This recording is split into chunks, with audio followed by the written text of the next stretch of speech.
A hidden sword on a sacred path? Pacts with the devil? A secret order?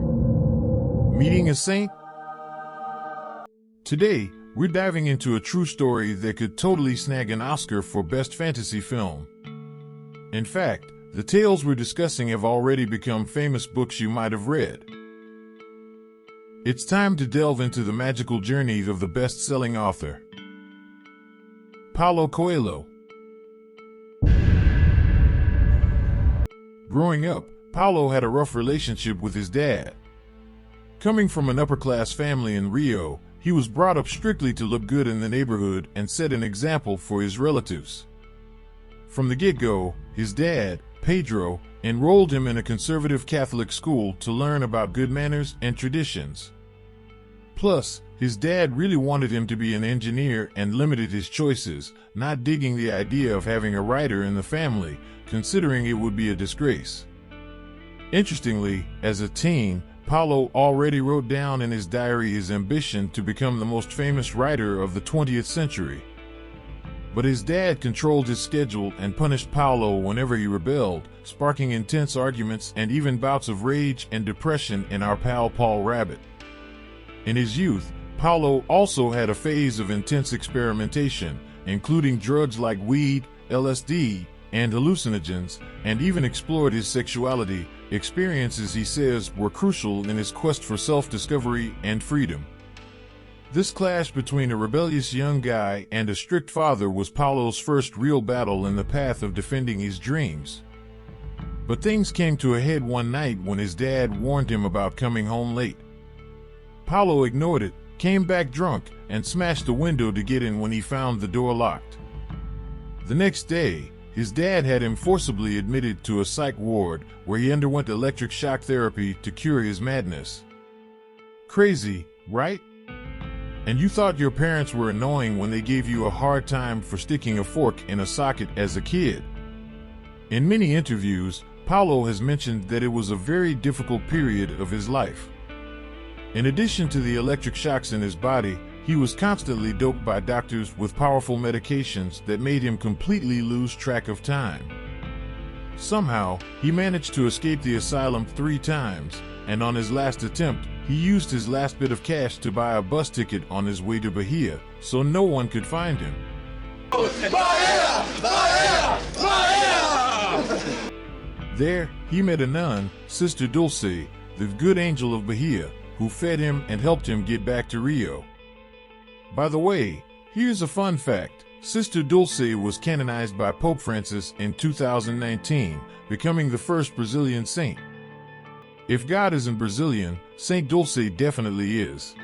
Brazil! And that's when the magic really started in Paulo's life. At 25, Paulo met a guy who'd changed his life forever, an unknown young musician named Raul Seixas. They bonded over aliens, afterlife, and esoteric stuff, leading to hit songs like Sociedade Alternativa, Eu Nasci Há 10.000 Anos Atrás, and Gita. Eu sou a luz das estrelas. Eu sou a cor do luar. This unlikely partnership between Paulo and Raul led to chart-topping hits. Raul became a rock star, and Paulo won a lot of money from the song lyrics. Raul also played a big role in Paulo's writing career by teaching him to write more objectively so that he could reach a wider audience. Another curious fact about the duo is that they dove deep into magic subjects and even joined a satanic sect. Despite their passion regarding the occultism, they were very immature and inexperienced. So they naively participated in black magic rituals, using blood and animal sacrifice, clueless about the future consequences.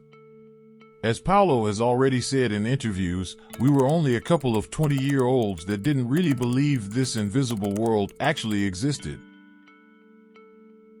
Paulo even tried to make a pact with the devil in his diary, only to regret it and erase it later. But did the devil accept his change of heart? Well, Paulo learned the hard way about the repercussions later on. At 27, he hit rock bottom. His house was raided by the military during Brazil's dictatorship, and he was taken in for questioning. After this scare, he was photographed and processed by the military in order to be released. But the worst was yet to come.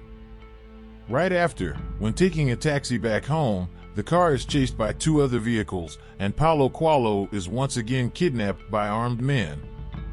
He describes this experience as if he had entered hell, as he was assaulted throughout the journey and confined to a torture chamber. When they removed the hood that had been placed over his head, Paulo realized he was in a dark, soundproof room with bullet holes in the walls. The torture continued for several more days, subjected to psychological and physical violence while being interrogated. The armed forces considered his lyrics too revolutionary and believed that Paulo Coelho was attacking the military government with his hidden messages. After finally being released, Paulo feels completely weakened and emotionally traumatized. And to make matters worse, his best friends avoided any kind of contact with him during this period, fearing that the military might suspect some kind of connection between them. Do you think the curse ended there? Avada Kedavra, my friend, unfortunately not. The worst hadn't even happened yet, because a few weeks after the kidnapping, Paulo experienced the scariest day of his journey. At home alone, he smelled something burning and heard strange noises in his apartment, as if dishes were falling and breaking on the floor. Suddenly, he began to sense an evil presence manifesting before him. He revealed that a dark shadow took over the room and turned everything black, even though it was a sunny day. At that moment, he thought his life would be taken by this dark entity. So, desperate, he entered the shower, put his head under the water, and prayed the same prayer continuously until that dark energy disappeared. After these dark events, he decided to completely distance himself from any theme related to magic. The wizard, as he is globally known, sought to live a common life, worked as an executive in a record company, and traveled throughout Europe. That's how, gradually, he regained strength and found the balance he needed to resume his personal legend. The dream of becoming a writer was still alive, but the problem was that, for reasons even he couldn't explain, Paulo still couldn't create any pages of his book. During this time, he was invited by a friend to help write about vampirism, a subject Paulo had extensive knowledge of, as he had already participated in many lectures about the myth of the vampire. Despite his small contribution to the work Vampirism Manual, Paulo lacked the necessary inspiration to create his first original work, and this creative block lasted until he was almost 40 years old. But finally, the Warrior of Light awakened, and at the request of the master of the secret order Paulo was a member of, called Ram, he was ordered to find his sword on the sacred path of Santiago de Compostela. Yeah, you heard that right.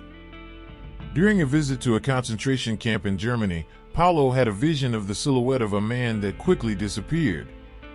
2 months later, this same man appeared in the lobby of a hotel in the Netherlands where Paulo was staying and introduced himself as a spiritual master with the mission to help him fulfill his purpose on earth. Paulo gradually resumed spiritual teachings, learning about high magic or light magic for the less initiated.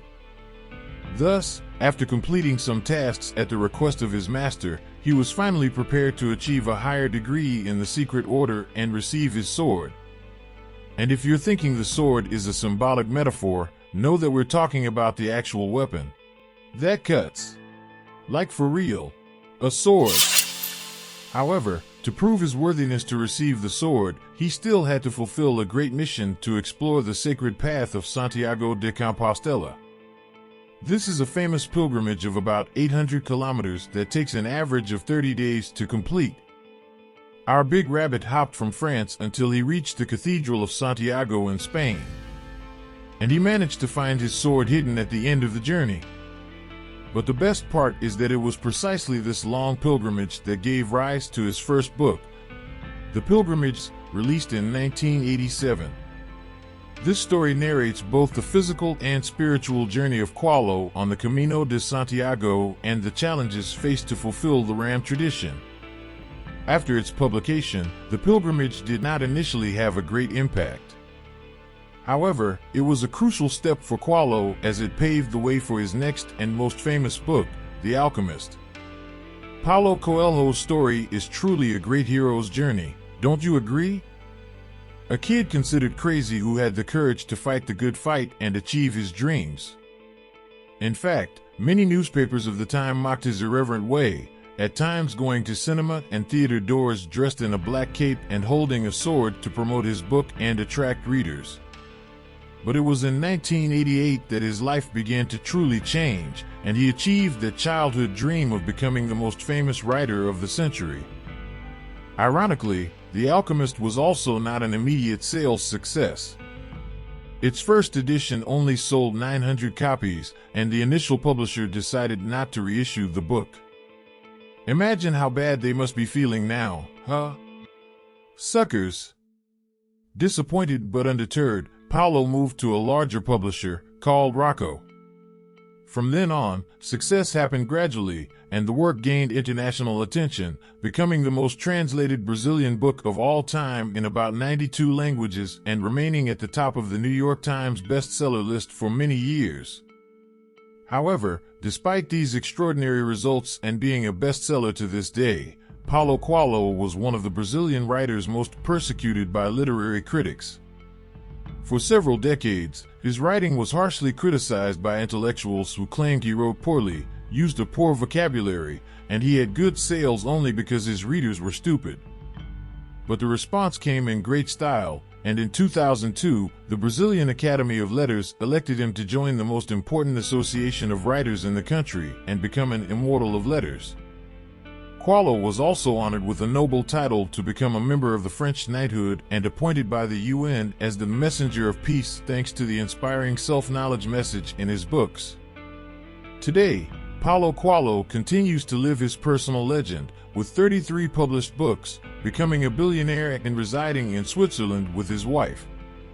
Additionally, the Paulo Coelho and Cristina Oiticica Foundation does significant social work in the Rocinha favela in Rio de Janeiro and frequently makes donations to other social initiatives. Now we want to hear from you. Were you already familiar with this magical story of the writer? Comment here on what lesson you learned from any of his books and tell us what you think of this content. Take the opportunity to leave a like and subscribe to our channel as we'll soon release new heroes' journeys.